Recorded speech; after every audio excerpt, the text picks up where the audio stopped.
Hello friends, welcome back to Play Tamil Tips. இன்னைக்கு பார்த்தீங்கன்னா ரீசெண்டாக என்னென்ன ஹாலிவுட்ல கெத்தான அப்டேட்ஸ்லாம் வந்திருக்கு, அது எல்லாத்தையும் இன்னைக்கு ஒரு வீடியோ நம்ம பார்த்துலாம். வாங்க டேட்டா வீடியோவை ஸ்டார்ட் பண்ணலாம். ஸோ ஸ்டார்டிங் பார்த்தீங்கன்னா நம்ம Godzilla x Kong மூவியோட entire world wide box office collection எவ்வளோன்னு பார்த்துடலாம். ஆக்சுவலாக ஃபர்ஸ்ட் டே கலெக்ஷன் மட்டும் தான் இப்போதைக்கு ரிவீல் பண்ணியிருக்காங்க. அண்ட் அதில் பார்த்தீங்கன்னா வேர்ல்டு வைட் ஃபுல்லாக $75 million அவங்க ஃபர்ஸ்ட் டேவே பார்த்துட்டாங்க. ஸோ எப்படியோ ஓவரால் பட்ஜெட் பார்த்தீங்கன்னா நம்ம $135 million பண்ணியிருக்காங்க. அண்ட் பிரேக் ஈவன் பண்ணணும்னா மோர் தென் $300 million வந்து அவங்க பாக்ஸ் ஆஃபீஸில் கலெக்ஷன் எடுக்கணும். அண்ட் இப்போதைக்கு போகிற ஸ்பீடில் பார்த்தீங்கன்னா கண்டிப்பாக அது வந்து மோர் தென் $500 million எடுக்கிறதுக்கும் வாய்ப்பு நிறையவே இருக்குது. அண்ட் வெறும் நம்ம இந்தியாவில் மட்டுமே ஃபர்ஸ்ட் டேயில் பார்த்தீங்கன்னா 14 crores வந்து அவங்க பார்த்துருக்காங்க. And as comparing with other மூவிஸோட ஒரு நல்ல ஸ்டார்ட் தான் சொல்லுவேன். ஏன்னா நம்ம இந்தியாவிலையும் நம்ம இந்த மான்ஸ்டர்ஸ்க்கு பயங்கரமான ஒரு கிரேஸ் அண்ட் ஃபேன் பேஸ் இருக்குது. அண்ட் இப்போதைக்கு நீங்கள் ராட்டன் டொமேட்டோ சைடில் பார்த்தீங்கன்னா அவங்களும் கொஞ்சம் கிரிட்டிக்ஸ் வைஸில் ஸ்கோர்லாம் கம்மியாக தான் தந்திருக்காங்க, 57%. அண்ட் பட் என்ன இருந்தாலும் ஆடியன்ஸ் ஸ்கோர் பார்த்தீங்கன்னா நம்ம 92% தந்திருக்காங்க. And which is very good. ஏன்னா ஆடியன்ஸ் தான் அல்டிமேட்டாக பாக்ஸ் ஆஃபீஸில் நீங்கள் பார்ப்பீங்க. அவங்க கிரிட்டிக்ஸ் வைஸ் என்ன வேணால் சொல்லிட்டோம், பட் என்டையர் மூவி இப்போதைக்கு ஹிட்டான ஸ்டேட்டில் தான் வரப்போகுது. அண்ட் கலெக்ஷன் நல்லபடியாக வந்துச்சுன்னா இந்த ஃப்ரான்ச்சைஸ்க்கு லைக் நெக்ஸ்ட் பார்ட் வருமானு ஒரு டவுட் இருக்கும்ல உங்களுக்கு, அதில் எந்த டவுட்டும் கிடையாது, கண்டிப்பாக அது கண்டினியூ பண்ணுவாங்க. அண்ட் நெக்ஸ்ட் நம்ம பென் அஃப்ளிக்கோட தி அக்கௌண்டன்ட் மூவியோட சீக்வல் வரப்போகுதுன்னு சொல்லிட்டு முன்னாடி அப்டேட்டில் உங்கள்கிட்ட நான் ஷேர் பண்ணியிருப்பேன். அண்ட் அதனால என்கிட்ட ஃபர்ஸ்ட் பார்ட் இப்போதைக்கு நெட்ஃப்ளிக்ஸில் நம்பர் 1 இடத்துல வந்திருக்கு. எஸ் கைஸ், ஸோ இன்னும் நீங்கள் கூட அக்கௌண்டன்ட் மூவி பார்க்காம இருக்கீங்கன்னா கண்டிப்பாக பாருங்கள். ஒன் ஆஃப் த ஃபைனஸ்டான மூவின்னு தான் சொல்லுவேன். ஏன்னா இதில் வந்து நம்ம ஹீரோ ஒரு டாப் லெவலான ஹிட்மேன் மாதிரி இருப்பார். அண்டு லைக் அவர் பாட்டும் சிம்பிளான வாழ்க்கை வாழ்ந்துட்டு இருப்பார். பட் ஒரு பிரச்சனை வந்துடும். அண்டு அதுக்கப்புறமா அவர் திரும்பியும் அவரோட ஹிட்மேன் வேலையை பார்க்க ஆரம்பிச்சிருவாரு. ஆனால் நல்லாயிருக்கும், இன்டென்ஸாக இருக்கும். பென் அஃப்ளிக் வந்து ஒரு சைலண்ட்டான ஒரு கேரக்டராக தான் வச்சுருப்பார். ஆனால் ஒரு ஹிட்மேன் எப்படி இருக்கணுமோ அது கொஞ்சம் நல்லபடியாக இருந்திருக்கு. அண்ட் இனிஷியல் இந்த படம் வந்து ஃப்ளாப்புன்னு தான் வந்து ஒரு ஸ்டேட்டில் வந்தது. பட் நெட்ஃப்ளிக்ஸில் இப்போ ஓடிடியில் அவைலபிளாகவும் இருக்குது. அண்ட் ரொம்ப நாளாக இதுக்கு என்ன சொல்கிறது அவ்வளோ பெரிய டாக்கே இல்லாமல் வந்தது. பட் சீக்வலை கன்ஃபார்ம் பண்ணோன்னே நெட்ஃப்ளிக்ஸோட சார்ட்டில் இந்த படம் நம்பர் 1 வந்திருக்கு. அண்ட் அதனால தான் சொல்கிறேன், இன்னும் நீங்கள் இந்த படத்தை பார்க்காம இருக்கீங்கன்னா ஹைலி ரெக்கமெண்டட், டெஃபினட்டாக பார்த்துருங்க. என்ன இன்னும் நம்ம தமிழ் டப்லலாம் பண்ணல, வெறும் இங்கிலீஷில் மட்டும் தான் அவைலபிளாக இருக்குது. பட் வொர்த் வாட்சிங்காக இருக்கும். அண்ட் நெக்ஸ்ட் நம்ம கிலியான் மர்ஃபியோட அப்கமிங்கான மூவி பார்த்தீங்கன்னா ஃப்ரம் யூனிவர்சல் பிக்சர்ஸ் சைட்லேருந்து பிளட் ரன்ஸ் கோல்டுன்னு சொல்லிட்டு ஒரு கேங்ஸ்டர் அண்டு கொஞ்சம் டார்க்கர் தீமான க்ரைம் ஸ்டோரியாக அவங்க வந்து ஏதோ கொண்டு வராங்க. அண்ட் அதில் நம்ம கிலியான் மர்ஃபி தான் மெயின் ஹீரோவாக நடிக்கிறாரு. ஸோ பை த வே இப்போதைக்கு நம்ம பீக்கி பிளைண்டரோட தனி மூவியும் வருதுன்னு கன்ஃபார்ம் பண்ணிட்டாங்க. அண்ட் அதில் நம்ம கிலியான் மர்ஃபி தான் ஐகானிக்கான டாமஸ் ஷெல்பியோட கேரக்டர் அவர் நடிக்க போகிறாரு. அண்ட் நெக்ஸ்ட் இன்னொரு மூவியை இப்போது கன்ஃபார்ம் பண்ணிட்டாங்க. லைக் இதுதான் பவர் ஆஃப் ஆஸ்கர்னு கூட சொல்லலாம். ஃபைனலி ஆஸ்கர் ஜெயிச்சதுக்கப்புறமா பேக் டு பேக் இப்போது கேரியர் கொஞ்சம் வேறு லெவலாக மாறிடும். அண்ட் இப்போ நல்ல பெரிய பெரிய ரேஞ்சான மூவிஸ் வந்து அவருக்கு நிறைய கிடைக்கும். ஸோ நான் வந்து அவரை நிறைய வருஷமாக பார்த்து, லைக் நீங்கள் எல்லாம் பீக்கி பிளைண்டர்ஸ்லேருந்து பார்த்துருப்பீங்க. பட் எனக்கு அது முன்னாடியே தெரியும். ஸ்டார்டிங் வந்து பார்த்தீங்கன்னா ஒரு 25 days லேட்டர்னு சொல்லிட்டு ஒரு மூவி வந்திருக்கும். அண்ட் அதெல்லாம் ரொம்ப யங்காக இருப்பார் அவர். செம மூவி. பேட்மேன்லாம் நீங்கள் பார்த்துருப்பீங்க. ஆக்சுவலாக அவர் வந்து பேட்மேனோட மெயின் ஹீரோ காஸ்ட்டுக்காக தான் உள்ளே வந்தார். பட் ஏதோ அவரை வில்லன் சைடாக தூக்கி போட்டாங்க. ஆனால் இருந்தாலும் என்கிட்ட பேட்மேன் ஃப்ரான்ச்சைஸில் நல்லபடியாக நடிச்சிருந்தார். ஸோ நிறைய பேர் தனியாக ஒரு லிஸ்ட்டே கேட்டிருந்தீங்க, அது ஒன்று க்ரியேட் பண்ணிகிட்ருக்கேன். சீக்கிரமாக நம்ம சேனலில் போட்டுடலாம்.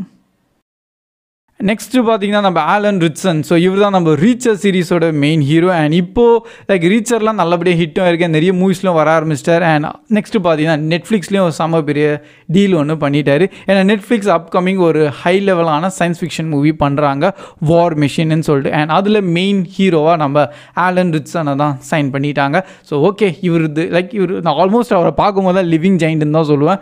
பயங்கரமாக இருக்குது. ரீச்சர் சீரிஸ் ஹிட்டான ரீசனே என்னன்னு கேட்டிங்கன்னா அவர் தான் சொல்லுவோம். அவருக்காகவே கண்டிப்பாக ரீச்சர் சீரிஸாக பார்க்கலாம். அண்ட் இன்னும் நீங்கள் பார்க்கலான்னா டெஃபினட்டாக செக் பண்ணிடுங்க. அண்ட் இப்போ ரீசெண்டாக நம்ம ஃபாஸ்ட் அண்ட் ஃபியூரியஸ்லாம் ஒரு வில்லனாக வந்திருந்தார். அண்டு நெக்ஸ்ட் மூவிலலாம் இப்போது பயங்கரமாக நடிச்சிட்ருக்காரு. பட் இது வந்து கொஞ்சம் மெயின் தான், ஏன்னா அதில் மெயின் லீடாக நடிக்க போகிறாரு. நெக்ஸ்ட் நம்ம தண்டர்போல்ட்ஸ் மூவிலேருந்து ஒரு நல்ல அப்டேட். அது ஆக்சுவலாக அவங்க மார்வல் சைட்லேருந்து எதுவும் தெரியல, நம்ம ஃப்ளாரன்ஸ் பியூக் தான் வந்து என்டையர் ஒரு பிடிஎஸ் வீடியோ ஆட்டோ வந்து அவங்க ரிலீஸ் பண்ணியிருந்தாங்க அவங்களோட இன்ஸ்டாகிராம் ப்ரொஃபைல்லையே.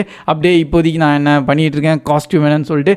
அண்டு அதுதான் ஃபர்ஸ்ட் லுக்காகவே மாறி இருக்குது நம்ம தண்டர்போல்ட்ஸோட. ஸோ இவங்க திரும்பியும் நம்ம ஏலியனாவோட கேரக்டராகவும் வந்துட்டாங்க and with short hair. So அதுதான் கொஞ்சம் ஹைலைட்டாக இருந்தது. என்டையர் அவங்க என்ன காஸ்டியூம்லேருந்து இருக்காங்க ப்ளஸ் செட் அண்டு என்ன தண்டர்போல்ட்ஸோட மூவி ஷூட்டிங் ஸ்டார்ட் ஆயிடுச்சு அண்ட் அது எப்படி போயிட்டுருக்கு அதை தான் நல்லபடியாக அதை ஃபர்ஸ்ட் லுக்லேயே ரிவீல் பண்ணிட்டாங்க. எதுவுமே சொல்லக்கூடாதுன்னு சொல்லிட்டு இருப்பாங்க வீடியோவில், பட் எல்லாத்தையும் ரிவீல் பண்ணிட்டாங்க. நல்ல விஷயம் தான். அண்ட் இது அப்கமிங் நம்ம மார்வலோட ஒரு நெக்ஸ்ட் ரேஞ்சான மூவின்னு கூட சொல்லலாம். இதுக்காக வெயிட் பண்ணிட்டு இருக்கோம். எல்லா வில்லனான கேரக்டர்ஸை ஒன்றா சேர்த்து லைக் ஆல்மோஸ்ட் நம்ம டிசியில் எப்படி சூசைட் ஸ்குவாட் இருக்கோ அதே மாதிரி நம்ம மார்வல் சைட்லேருந்து இப்போது தண்டர்போல்ட்ஸ்.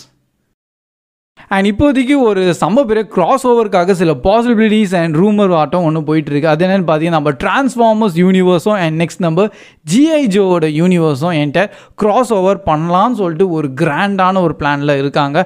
வேறு யார் பேரமவுண்ட் பிக்சர்ஸே தான். ஸோ இப்போதைக்கு அதை ஃபைனலைஸ் பண்ணல, பட் இந்த ஐடியா ஆல்ரெடி இருக்குது அண்ட் அதை கொஞ்சம் கன்சிடர் பண்ணிகிட்டு இருக்காங்களாம். ஸோ ஃப்யூச்சரில் இன்கேஸ் இந்த கிராஸ் ஓவர் வந்தால் ஷாக் ஆகாதீங்க, ஆல்ரெடி இதை டிஸ்கஸ் பண்ணிட்டு தான் இருக்காங்க. ஆனால் என்ன ஒரு பக்கம் நம்ம டிரான்ஸ்ஃபார்மர்ஸ் யூனிவர்ஸ் அது கொஞ்சம் ரொம்பவே பெருசாக இருக்குது, கொஞ்சம் நான் லீனியராக இருக்கும், வேறு மாதிரி இருக்கும். ஆனால் பார்த்தவங்களும் எல்லாருக்குமே ரொம்ப பிடிச்ச அண்டு நல்ல ஒரு மணி மேக்கிங் கலெக்ஷன் வைஸ்லேயும் சூப்பராக நல்ல ஒரு ஃப்ரான்ச்சைஸ் மூவி. ஆனால் இந்த சைடில் பார்த்தீங்கன்னா நம்ம ஜிஐ ஜோ வந்து ஸ்டார்டிங் கொஞ்சம் நல்லபடியாக தான் பண்ணாங்க, பட் போ அது அப்படியே சொதப்பிட்டாங்கன்னு தான் சொல்லுவேன். கடைசியில் வந்து நம்ம ஸ்னேக் ஐன்னு சொல்லிட்டு தனியாக ஒரு மூவி ரிலீஸ் பண்ணியிருந்தாங்க, டோட்டல் ஃப்ளாப்பாக இருந்தது அண்டு அது கொஞ்சம் அவ்வளோ செட் ஆகலை. பட் இப்போ இது எப்படி இந்த ரெண்டு யூனிவர்ஸை ஒன்றா சேர்க்க போகிறாங்கன்னு அது கொஞ்சம் பார்த்துடலாம் என்ன பண்ணுறாங்கன்னு. பட் என்ன இருந்தாலும் டிரான்ஸ்ஃபார்மர்ஸ் தான் இங்கே கொஞ்சம் டாமினண்ட்டான ஒரு ஃப்ரான்ச்சைஸாக இருக்குது.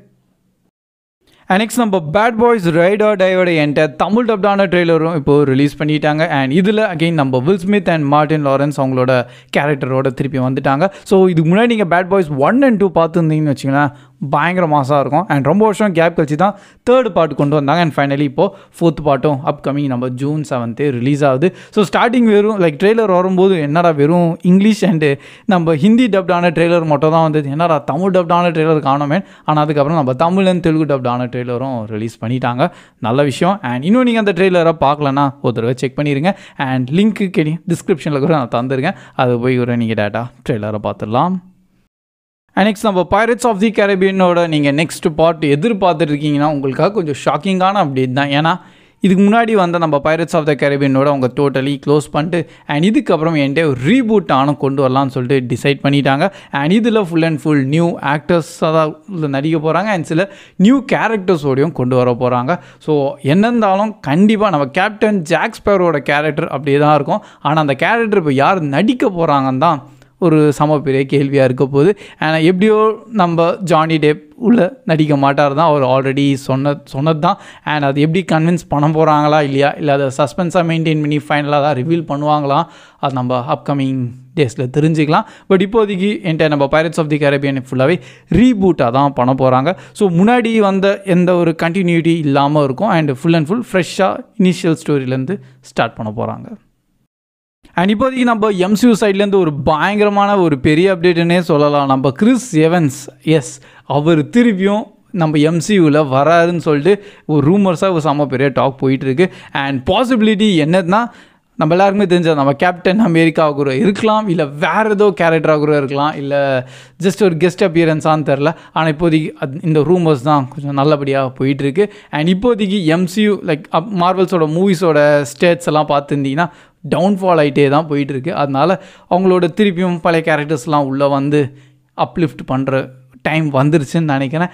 அண்ட் அதில் கேப்டன் அமெரிக்காலாம் ரொம்ப இம்பார்ட்டண்ட்டான ஒரு எலிமெண்ட்டு. ஆனால் இன்னொரு பக்கம் என்னென்னா நம்ம அயன்மேனையோ திருப்பி வந்தால் நல்லா இருக்கும்னு சொல்லிட்டு ஒரு ஆசை இருக்குது. பட் ஓகே, ஒரு மல்டிவர்ஸ்ன்னு சொல்லிட்டு வேறு எங்கேருந்தோ திருப்பி நம்ம ராபர்ட் டவுனி ஜூனியர் அயன்மேனாக கொண்டு வந்தால் இன்னும் பயங்கரமாக இருக்கும். ஆனால் பார்த்துடலாம் நெக்ஸ்ட் என்ன நடக்குதுன்னு. அண்ட் ஃபைனல் அப்டேட் பார்த்தீங்கன்னா நம்ம சோனி சைட்லேருந்தையும் திருப்பியும் நம்ம ஸ்பைடர்மேன் யூனிவர்ஸ்லேயும் ஒரு ரிட்டர்னான கேரக்டர் பற்றி பேசிகிட்டு இருக்காங்க. எஸ், நம்ம ஜெண்டேயாவே தான். ஸோ அவங்க அப்கமிங் ஸ்பைடர்மேன் 4 நடிக்க போகிறாங்கன்னு சொல்லிட்டு ஒரு நல்ல ஷாக்கிங்கான ஒரு ரிவீலோட வந்திருக்காங்க. அது எப்படின்னு பார்த்தீங்கன்னா ஆக்சுவலாக அவங்களோட மூவி ஷெடியூல்ஸ்லாம் நிறைய கொஞ்சம் டிலே இருக்குது. அண்ட் அதோட டிலே ரீசன் என்னன்னு பார்த்தீங்கன்னா ஸ்பைடர்மேன் 4 மூவி. ஸோ கண்டிப்பாக அதில் அவங்க நடிக்க போகிறாங்க. அண்ட் இப்போதைக்கு அது லைக் அவங்க வந்தால் நல்லா இருக்குமான்னு கேட்டிங்கன்னா எஸ், டெஃபினெட்லி சொல்லுவேன். ஏன்னா இதுக்கு முன்னாடி நம்ம ஸ்பைடர்மேன் 3 பார்த்தீங்கன்னா அந்த ஹார்ட் டச்சிங் லைக் ஒரு லவ் ஃபெயிலியர் மாதிரி ஒரு எண்டிங்கோடு முடிச்சிருப்பாங்க. அண்ட் நம்ம பீட்டர் பார்க்கும்போது என்ன இவனுக்கு ரொம்ப பேட் லக்காக இருக்குது லவ் விஷயத்தில் சொல்கிறேன். அது நம்ம எம்ஜேயோட ஸ்டோரி அண்ட் நம்ம பீட்டர் பார்க்குற ஒரு ஸ்டோரி வைஸில் பார்க்கும்போது எப்போவுமே ஒன்றா சேர மாட்டாங்க, எல்லாம் பிரிஞ்சிருவாங்க. மேபி நம்ம டாபி மேக்யூ நடிச்சதில் அவர் மேபி ஒன்றா சேர்ந்துருக்கலாம். பட் இதுக்கப்புறமா நம்ம அமேசிங் ஸ்பைடர்மேன்லேயும் ஸ்டோரி அப்படி தான் இருந்தது. அண்ட் ஃபைனலி நம்ம ஸ்பைடர்மேன் நோ வே ஹோம்லேயும் அப்படி தான் இருந்திருக்கு. ஸோ இதெல்லாம் பார்க்கும்போது பாவம் பீட்டர் பார்க்குறது அப்படி தான் ஃபீலாக இருந்தது. ஸோ இப்போ மேபி இந்த ஸ்டோரி திருப்பியும் கண்டினியூ ஆகலாம். அண்ட் இப்போதைக்கு தெரிஞ்ச வரைக்கும் என்னென்னா நம்ம ஜெண்டே அவங்க எம்ஜே கேரக்டருக்கு எதுவுமே தெரியாது நம்ம ஸ்பைடர்மேன் பற்றி அண்ட் பீட்டர் பார்க்கர் பற்றி கூட. ஸோ இதுலேருந்து எப்படி நெக்ஸ்ட்டு புதுசாக அவங்க ஸ்டார்ட் பண்ணுறாங்கன்னு டெஃபினட்டாக பார்த்துடலாம். So that's all guys. இதுதான் இப்போதைக்கு வந்த எல்லாம் ஹாலிவுட் அப்டேட்ஸ். அண்ட் மெயினாக இன்றைக்கி சொன்ன எந்த அப்டேட்டை கேட்டு நீங்கள் கொஞ்சம் ஈகராக வெயிட் பண்ணுறீங்களா, ஹைப்பாக இருக்கீங்களா, அது கண்டிப்பாக அப்படியே நீங்கள் கமெண்ட் செக்ஷன்லையும் கூட ஷேர் பண்ணலாம். அண்ட் வீடியோ பிடிச்சிருந்தா அப்படியே மறக்காமல் லைக் பண்ணிடுங்க. ஸோ கீப் வாட்சிங், keep supporting play Tamil dub. See you in next video. Bye guys.